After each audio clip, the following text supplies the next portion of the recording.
Hello, Rana. Hi, Ziba. Welcome to Parasol Unit. Thank you. It's wonderful to have your exhibitions here, and we have been working quite hard for a number of days, and I hope you're happy with the results. I am. It's scary seeing all the works come together and seeing how one relates to the other. Obviously, when you're producing the work in the studio, it's, you know, in your head there's that connection, but to physically see it now, it's really amazing. Now, anybody seeing the exhibition has the impression, and to have seen the work is about line, shape, color, and as I am obsessed always with your work, light. Yeah. Could you tell us a little bit the inspiration, whether this is first true, and what is the inspiration behind your work? How initially your work came about? I think when you talk about inspiration, and when anyone asks me, you know, what I'm inspired by, I think I instantly kind of look back at my childhood growing up in Bangladesh. I was incredibly fortunate to be growing up in the countryside, surrounded by water, rice fields, and, you know, greenery. I had incredible amount of freedom to run around and have these moments. You know, I remember my parents shouting at me because I just used to sit near the pool for hours, getting beaten by mosquitoes because I just wanted to see the sunset, the light changing, you know, reflecting on the water. And I really had no idea, even kind of very early on, kind of in my career when I was making work, that connection. And it's the recent visit to Bangladesh that really brought everything back in such a vivid way. And also, I guess, talking about this show with you quite a lot, it's just everything seems to really connect. The experience of growing up in Bangladesh, coming to this country, seeing things change and shift, and in terms of kind of the light that I was kind of faced with in Bangladesh, which was kind of incredibly crisp and bright and really sharp, and then you can, you know, in this country, growing up, the light is so much more softer, but so much more varied. Mm-hmm. And I just wanted to kind of capture some of those changes in the work. So the inspiration to start with somehow childhood memory, sites that you loved and you identified with. But then, of course, here is Rana coming to this country and going to school and then art school. Who was your example? Who were artists who really inspired you or influenced you in your work? I know we had a couple of conversations about this. And, I think for me, I, you know, growing up here, going to school, going to art schools, I've been incredibly fortunate with amazing, amazing teachers that could see, I guess, they could see the talent, if you like. They could see my ability to be able to express through my work more than I could. Mm-hmm. And I mean, you know, for instance, when I was doing my foundation course at Hertfordshire University, I had two tutors that were incredibly influential, Jennifer Ulrich and John, I can't remember his surname. They were two people that really pushed me hard. They could see the direction I was going, and I had I was guided, I was gently pushed, I got everything I needed. So the education was very nurturing in some ways. It was very, very nurturing. Without being very structured. No, and I think they knew that that I didn't want to be restricted. The minute the doors opened for me, the minute I got onto foundation course and could see what was possible. Yeah, looking at your work, it's so open-ended. Yeah, it is. I'm so happy that they didn't decide to restrict you. It's just wonderful. I had so many options that I could, go into fashion, I could go into architecture, I could go into design. All of those things in the foundation course was possible, but I knew that I didn't want to give any of them up. I wanted to be able to have the opportunity to explore all of those, printmaking, photography, all of those things. And the tutors were there, being incredibly supportive. And then Chelsea was fantastic. Being in that building on Manresa Road was just beautiful. It's a beautiful kind of, I think it's a 70s building. And it was constantly inspiring being there. I had Noel Foster, Trevor Sutton, Gary Woodley. These were very, very important people that I think helped me find a language, if you like. So. Now, we talked about some artists, some great figure in 20th century art, like Agnes Martin, and some of artists labeled as minimalist, influencing your work. For example, Agnes Martin, you thought that Agnes Martin was a great source of influence. Yeah, I remember seeing her show I can't remember when, in Mayfair, and in one of the galleries, and I've seen reproductions of her work before, and I was really drawn to it, but I hadn't seen any of them in reality. And I just absolutely, I couldn't believe they were in front of me. I was just amazed by how much they represented light for me. That's right. And I was just really drawn to her kind of viewpoint, if you like, her way of looking at colour, her way of looking at rhythm, repetition, and mostly light. There has been a lot of description of your work influenced by minimalist artists and maybe artists like Donald Judd and others who are not really minimalist, like Sylvie, and now I'm just thinking about the work downstairs, the mesh installation that you just did for this exhibition.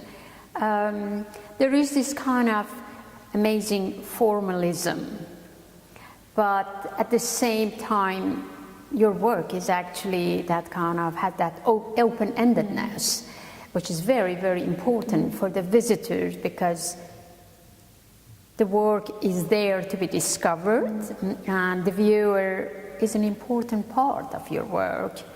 As they walk in front of the work, or to the right and to the left, they see the work changing, evolving, and constantly this challenge and playfulness. So there are a lot of kind of dichotomy. I always found your work was kind of poetic dichotomy, because they are fragile, and you touch them, you have the impression how careful you should be, the color, everything is so delicate. Yes, it has, are made of often robustness. Solid. Yeah, it has a robustness about it as well, because of the material. This open-endedness, the formalism, it's quite... There's a lot going on. Now, you were brought up in the country, looked at the water a lot, and then you have been living in the city, in very urban environment. And some writers even have described you as urban romantic. How urban environment, and in what sense urban environment actually influences your work? I think I spend a lot of time walking around. I love walking around and seeing things change and grow in the city.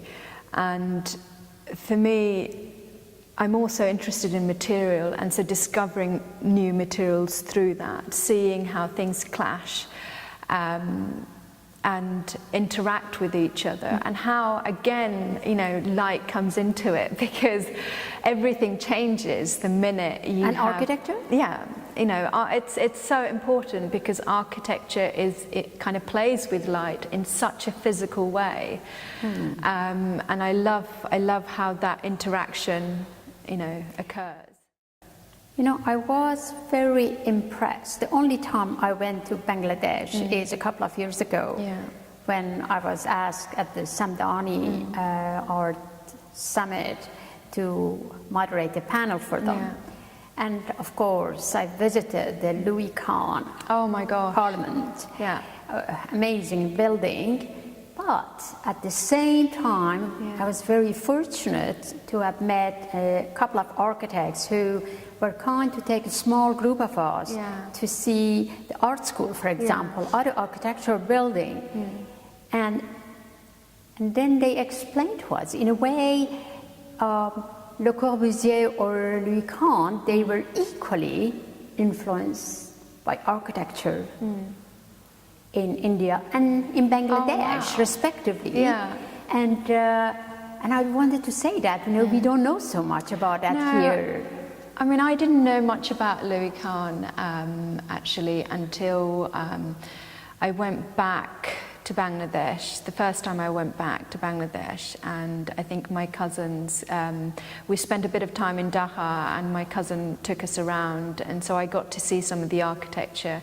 And when I first saw the Parliament building in Bangladesh, I was just in awe of it. It's incredible. And it's so incredibly calming, yet so monumental as well. And I knew that, you know, there's that part of me that is always going to be in love with, you know, architecture and what architecture can do. I was also very much inspired by someone called Tado Ando, who uses concrete a lot.